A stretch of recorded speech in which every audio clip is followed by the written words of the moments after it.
Dan saudara masih bergabung juga bersama kami Direktur Eksekutif Selyos Bima Yudhistira. Mas Bima, kita soroti lagi beberapa poin dari tuntutan para buruh ya terkait salah satunya nih revisi Undang-Undang Ketenagakerjaan. Nah kalau Anda melihat memang revisi ini se-urgent apa di tengah kondisi kita yang seperti ini dan masih relevan kan Mas kira-kira? Yang pertama ini untuk menjaga kepastian hukum.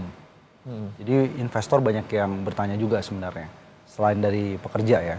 Bahwa ini gimana nih pasca putusan Mahkamah Konstitusi soal Undang-Undang Cipta Kerja ini, termasuk klaster ketenagakerjaan. Jadi ini harus segera dibahas. Ini deadline-nya nggak boleh terlalu lama ya, dalam kurun waktu 3-6 bulan setidaknya. Tapi yang jelas adalah partisipasinya. Artinya dalam penyusunan itu, ini perlu ada masukan-masukan, terutama dari serikat pekerja. Salah satunya misalnya soal terkait dengan hak-hak pekerja yang ada di sektor daring. Sekarang bukan hanya ojol dan kurir, tapi streamer di TikTok itu juga harus diperjuangkan hak-hak mereka.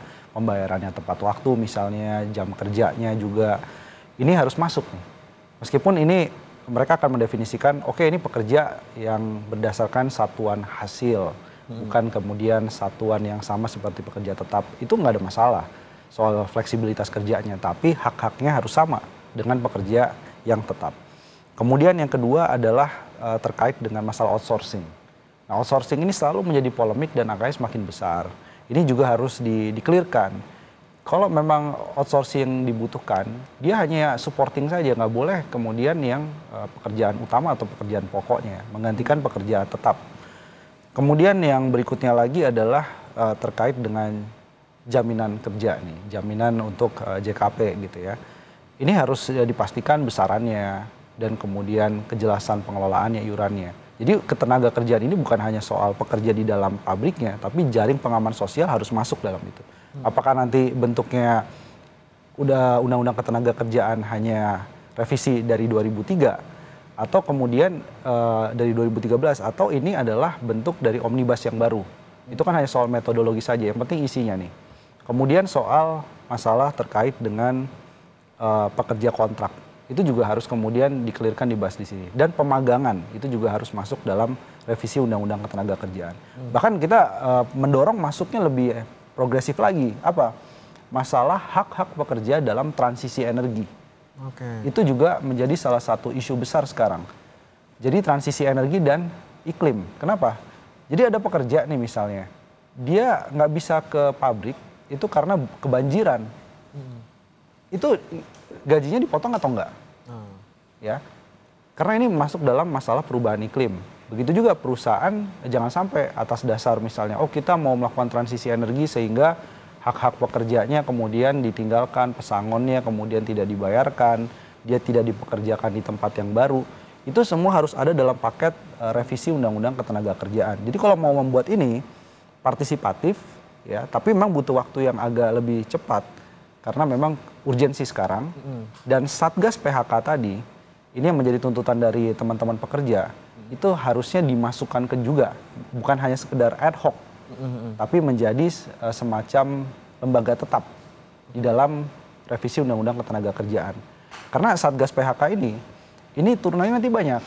Jadi siapa yang akan masuk di dalam Satgas PHK?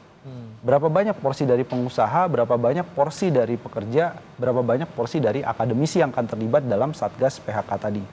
Dan apa mandat-mandatnya itu semua kalau bisa jangan ad hoc. Karena kita melihat ya bahwa tekanan ekonomi dan PHK selalu ada, gelombang PHK mungkin dengan kondisi ekonomi sekarang 2-3 tahun ke depan itu masih akan terjadi. Sehingga Satgas PHK yang diformalkan di Undang-Undang Ketenagakerjaan yang baru ini menjadi urgent.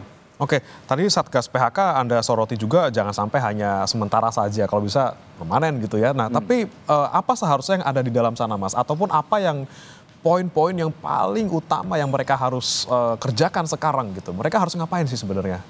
Ya, kita punya beberapa poin. Yang pertama ya, ini adalah soal pendataan dulu.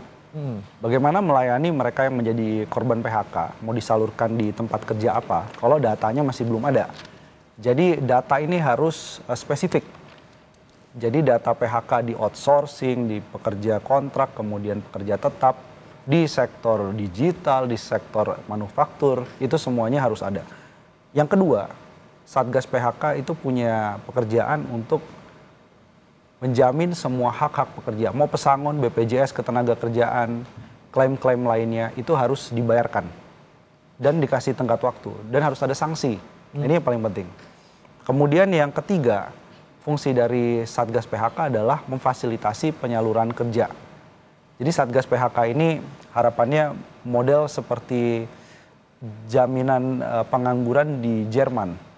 Jadi mereka yang kemudian menjadi korban PHK itu ada trainingnya, ada memfasilitasi untuk mendapatkan pekerjaan baru sesuai dengan kualifikasi sebelumnya. Nah yang terakhir itu yang paling penting ada dalam Satgas PHK ini adalah dia selama mencari pekerjaan itu mendapat bantuan khusus nggak dari pemerintah.